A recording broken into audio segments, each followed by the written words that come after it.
Hey, what's up? Andrew Kramer here for VideoCopilot.net, and welcome to another very exciting After Effects tutorial. Today we're going to be taking a look at stabilizing your video footage, and this technique is going to go way beyond just using the built-in stabilize tool of After Effects. We're going to be using some expressions to sort of limit the amount of smoothing that's going on, and so that you will just get rid of those sharp, jarring movements in your video footage. So put it this way, we're getting the Blair Witch out of your video. Now if someone says to you, wow, your video looks great, it's a lot like that movie The Blair Witch Project, well, that's not really a compliment, so you should probably start over. Now we're going to go ahead and jump into this, but before I do, I got to give credit to the guy who I got this technique from, and his name is Mark Christensen, and he has the best After Effects book out there. Now, there's a lot of books out there, but the bottom line is this is the most advanced. You can get it for less than $40, and I definitely recommend that. So let's go and move on to the tutorial. Now, I would have had this tutorial done sooner, but I had to go to the dentist and get a cavity fixed. And so they put this numbing stuff in my mouth. Well, anyway, that wasn't really the problem. But afterwards, we went to the zoo, and a snake bit me in the face. And so it swelled up really bad, and it just caused a lot of problems. But I'm back in the game, and we're going to jump into this tutorial right now. So here is the before shot. So you can see there's a lot of swift jerking movements. Now let's take a look at the after shot using this stabilized technique by Mark Christensen. Now, what's great about this technique is that we still have all of the main movement of the camera. It's just not as jerky as the original. So let's go and jump right in, and this way you can use it on your own footage right away. So I'm going to take our patrol car footage, drop it into a new comp, and what we're going to do is motion track it. So I'm going to choose Tracker Controls, and we want to choose Stabilize Motion. And we're going to pick a point. Now, like I said, you can use this technique for a lot of different video footage. You just need something to track, whether it's a background element or a car or a building. You just want something that's always going to be in the shot. Okay, now that I have the tracking point in place, I'm going to size this down and then size the search area up because the shot is pretty shaky. And then I'm going to analyze forward.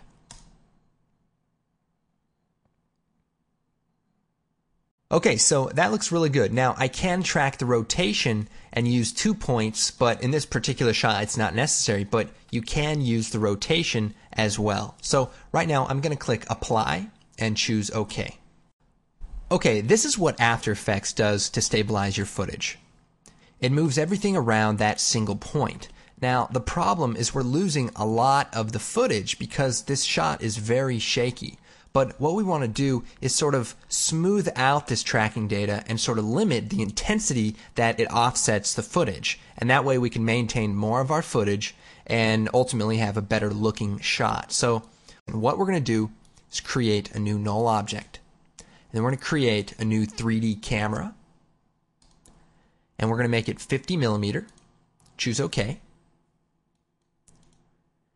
Then turn on the 3D layer switch for the video. The next step is to copy the anchor point data from the footage to the null object. So I'll select the anchor point, move to the beginning of the footage, choose Edit, Copy, select the anchor point parameter, choose Edit, Paste. Now if you're also tracking the rotation, you want to make sure to copy that as well. There'll be keyframes next to the rotation that you're going to want to copy. Likewise, you want to make sure the position is the same as well. So in this case, it is. Next thing we're going to do is parent the camera to the null object. Now, essentially what we've done is taken away that stabilization. By using the tracking data connected to a 3D camera, we're offsetting it the same amount that it's previously been offset so that we see no effect. But what we want to do is smooth it out and reintroduce some of that tracking data so that the shot doesn't have as many jerky movements. So to do that, we're going to select the null object, hit A, bring up the anchor point, hold Alt, and click on the stopwatch. And then we're going to type a very simple expression, S-M-O-T-H, smooth 0.2, 5. So what this says is smooth every 0.2 seconds and 5 samples. Now, let's go and take a look at what this does.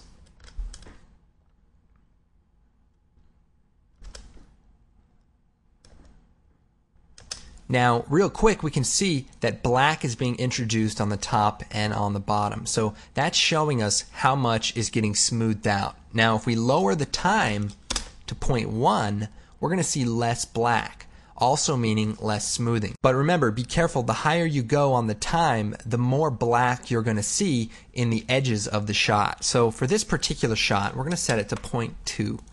Now, it does offset, a little bit, but what we can do then is either scale the footage up or add a motion tile to sort of repeat the edges. And you can find out more about that on the earthquake tutorial at videocopilot.net. So anyway, if we take a look here,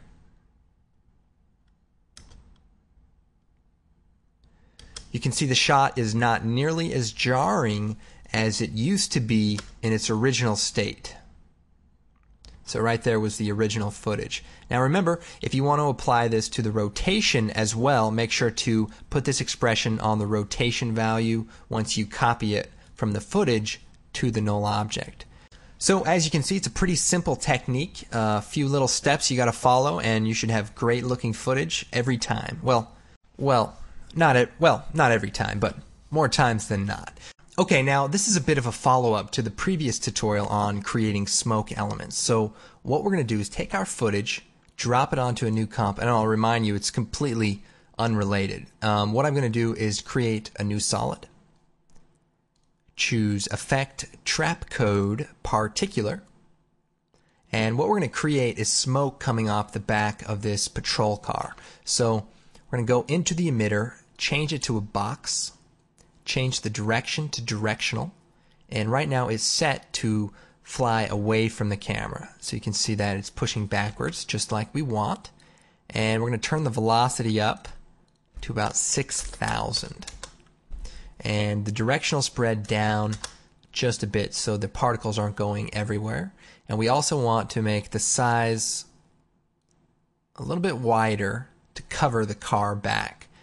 Now we do want to set up a custom particle, so I'm going to go into our project, take our smoke element from the previous tutorial, drop it into a new comp, create a new solid, white, put it below the smoke element, F4, set it to Luma inverted, make a new adjustment layer, and by the way, this is all covered in the previous smoke tutorial, so just going through it here. We're going to choose color correction, colorama, output, ramp gray, input alpha. And then we'll set the back color to sort of a smoky orange and bring the alpha down. Then I'm going to close this out, go into our project, bring that smoke element comp into this comp, shut it off, back into particular, go to the effects, we're going to go down to the particle settings. We're going to set it to a custom particle from the smoke element layer, and we'll increase the size. Now we want the life of the particle to be 1, and we want to emit 50 particles per second. Keep moving down here. Size over life, we're going to set up a ramp, and that way they're still large as they fly away from the camera. And then we want the opacity over life to just be this little ramp where it fades them out. We'll increase the size too so that we can see a lot of smoke. Then we'll alt click on the rotation, type random 0,360, close the parentheses. That's going to create a random direction for each of the smoke elements. Then we'll change the rotation speed to 1, and that way the layers are spinning out of control. Now we can also change the transfer mode to screen, and that way the particles blend together a little differently. So right now we're at a point that we want to be at. We can always adjust the opacity to kind of lower the intensity of our smoke, but right now we're just kind of create this random smoke, and we want it to kind of come off the back of this car. Now to do that, we're going to create a new solid. So this is a little bit of roto technique, and what we want to do is create a mask around the main part of the car. So I've taken our layer, I'm going to shut the eye off, and then just move forward with the pen tool and just start drawing around our car. Now this works because the car is, for the most part, stationary towards the camera. So obviously this isn't going to work for every instance, but hey, it's going to work right now, and that's all that matters. As long as I don't look like a fool, I'll say anything. I mean, I'll say anything.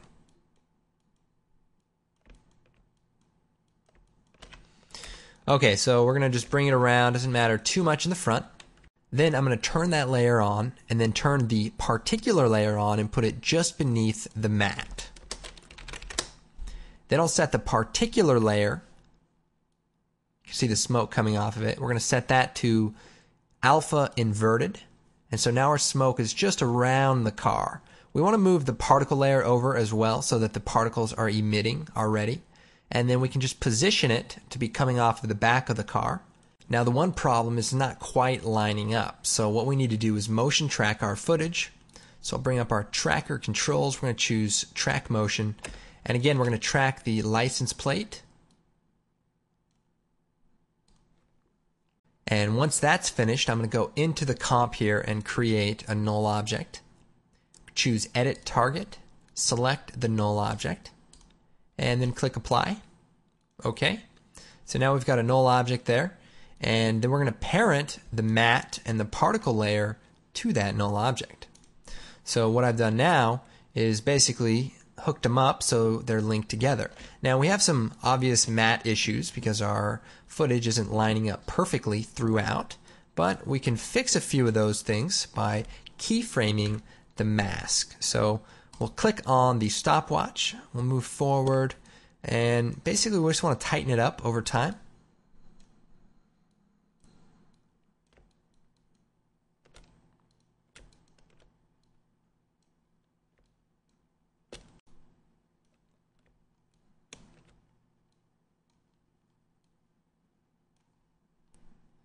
So here I'm just going to scale it up all together, move it into position.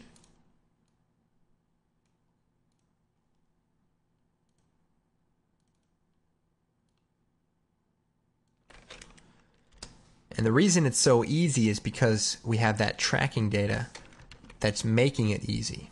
So we don't have to move it too much.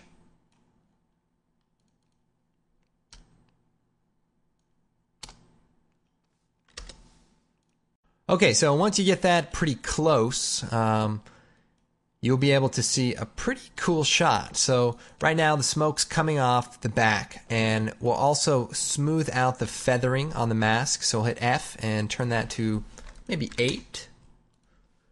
And the other thing we can do is select the matte layer, take the rectangle mask tool, and just draw a line kind of through the middle, hit F, and feather that out a lot. And that will just blend it with the ground a little bit better as it's flying away from the car. So this obviously looks like this car is going to need a tune-up pretty soon. We can also color correct the particles, affect color correction curves. Or the red channel, I'll just probably give it some more green tones to match the footage. I'll go back to the matte and bring the expansion in a little bit, almost as if the smoke is all over this vehicle. Go back up to full res. So with a little bit of work, you could probably clean the matte up and create a really intense shot. Now, I'm probably going to get a few emails from people saying, hey, but Andrew, wouldn't you see the smoke in the background? And to that I would say, well, don't call me Andrew, call me sir. But aside from that, I would probably give you this advice. Create a matte from the footage of the window. Now, to achieve that illusion, what we're going to do is duplicate the footage, Control D, bring it to the top, choose Effect Color Correction Tint, Effect Color Correction Curves, and what we want to do is make a matte out of the window. So we'll bring the black down, turn up the contrast. So that should work well. Then we're going to create a new solid, green, just so we can differentiate it. And then we're going to make a mask around the window area of this matte. So just draw it here. Hit F and we'll feather it out maybe 5. And then we'll take our footage, set it to alpha matte. So now it's like that. And then we'll take the matte layer, which is the green layer, and parent it to the null object with our tracking data. So now we've created sort of a moving matte. And we may need to scale the mask up. Let's see, M. Animate the mask shape so that it stays on the window. Should only take a couple of keyframes. Looks good. And then what we want to do is use this in conjunction with the original matte that we have down here. So the red matte and the green matte need to be linked together somehow. So what we'll do, let's get the null object out of the way. Now this part's going to be a little tricky. What I want to do is unparent the null object from within this comp. And I want to do that at the very first frame. And then I'm going to take our matte, our footage, and our other matte, and we're going to pre-compose it. Layer, pre-compose. Choose OK. And then I'm going to copy the null object. Alt double click on the pre-comp and then paste the null object into this comp. We'll bring up the transparency. I'm going to turn on our red matte and then I'm going to select that layer and we're going to make it black. So we'll change the solid setting to black. Then we're going to create a new white solid and place it at the bottom. And then finally we're going to take the green and the black matte and parent it to the null object.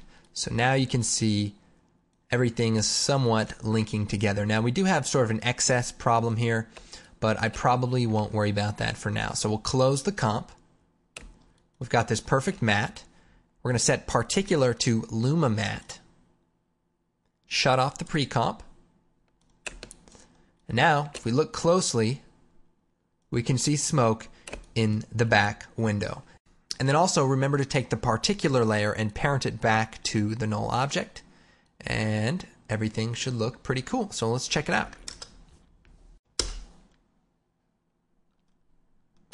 Okay, pretty intense. And then after you're done with all this, render it out, import it, and then stabilize it.